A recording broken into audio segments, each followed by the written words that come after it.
A engenharia de resiliência basicamente estuda como projetar, gerenciar e avaliar os potenciais de resiliência em sistemas sociotécnicos complexos. Sistemas sociotécnicos complexos aqui a gente pega especificamente essas organizações de alta confiabilidade que lidam com a gestão do risco enquanto um componente crítico dos seus sistemas.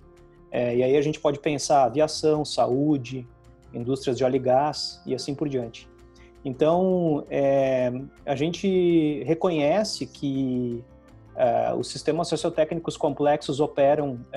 sempre com residuais de incerteza, que, portanto, também isso se resume em residuais de risco presente nas operações. Por mais que as operações sejam controladas, existam mecanismos eficientes de controle dos riscos nessas operações, os residuais de incerteza existem. E esses residuais de incerteza eles provocam as formas mais diferentes de interação e de emergências que ocorrem na interação entre os componentes desses sistemas. De tal modo que esses sistemas eles precisam ter a capacidade de fazer o enfrentamento desses residuais de incertezas e desses riscos. A engenharia de resiliência vai trabalhar a resiliência enquanto essa capacidade de desarmar, de responder, de se recuperar,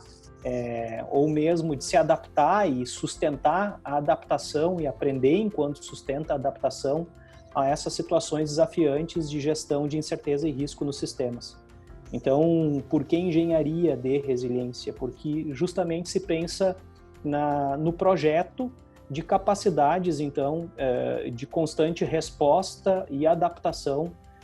aos riscos presentes nos sistemas. Isso, por exemplo, no que se refere à prevenção de acidentes, a gente estaria olhando aqui em duas dimensões. A primeira é a prevenção dos acidentes, mas também, em caso de acidentes ocorrerem, também desenvolver nesses sistemas capacidades adequadas de resposta. A engenharia de resiliência é um campo relativamente recente, as pesquisas vêm crescendo muito de 2005 para cá nesse assunto e as aplicações hoje são as mais variadas. Alguns exemplos que a gente pode considerar são exemplos relacionados a desenvolver tecnologias no seu projeto, na sua construção, na sua fabricação, tecnologias que sejam tolerantes aos erros, né? Tecnologias, então, que se um erro de um operador acontece, a tecnologia garante condições, né, do próprio operador ou da equipe de operação superar o erro nessas tecnologias e, ao mesmo tempo, tecnologias que sejam também inteligentes no sentido de antecipar e contornar situações onde a falha, por exemplo, humana pode acontecer. A gente também procura, na perspectiva da engenharia de resiliência, desenvolver repertórios e capacidades nas equipes a superar os desafios, né? Então, por exemplo, em situações típicas de trabalho, a gente estuda quais são os constrangimentos e as restrições típicas que o trabalho impõe, quais são os riscos que são tipicamente enfrentados e quais são as capacidades e os repertórios, os recursos que são mobilizados pelas equipes, pelos times, pelos operadores, no sentido de fazer o enfrentamento desses residuais de riscos, né? E em cima da identificação dessas capacidades, dessas habilidades, dessas competências, que se desenvolve, então, protocolos de treinamento, protocolos de desenvolvimento, protocolos de educação, protocolos de formação, no sentido de alargar as capacidades desses operadores ou desses times, ou mesmo identificar que rede de recursos melhor pode ser mobilizada, né, ou podem ser mobilizados para fazer a superação dos riscos. Teria ainda a dimensão da gestão, que a gente poderia falar, que diz respeito a como uma organização, então, ela organiza o seu conjunto de competências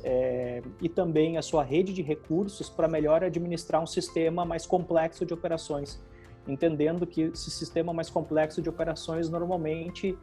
se refere a um conjunto de operações que são distribuídas nas organizações, onde um time executa um trabalho que depende da execução do trabalho de um outro time e que as variabilidades de desempenho de trabalho entre essas equipes, elas também são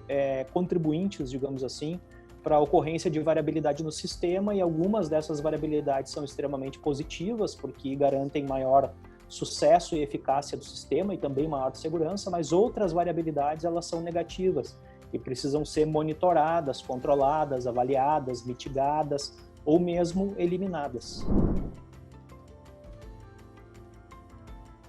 Como um forte campo interdisciplinar, a engenharia de resiliência se apoia em diferentes disciplinas, como a sociologia, a gestão do conhecimento, a administração, as engenharias, a psicologia. Na prática, esses estudos,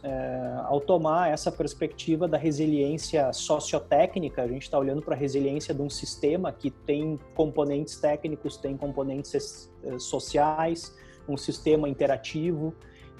Fundamentalmente, a gente precisa se apoiar em diferentes disciplinas, em diferentes perspectivas teóricas que nos ajudem a entender a complexidade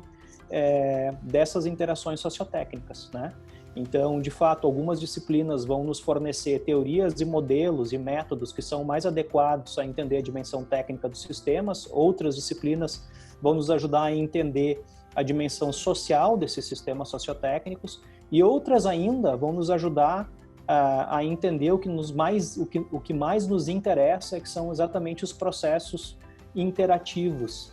que ocorrem entre essas dimensões técnicas e social.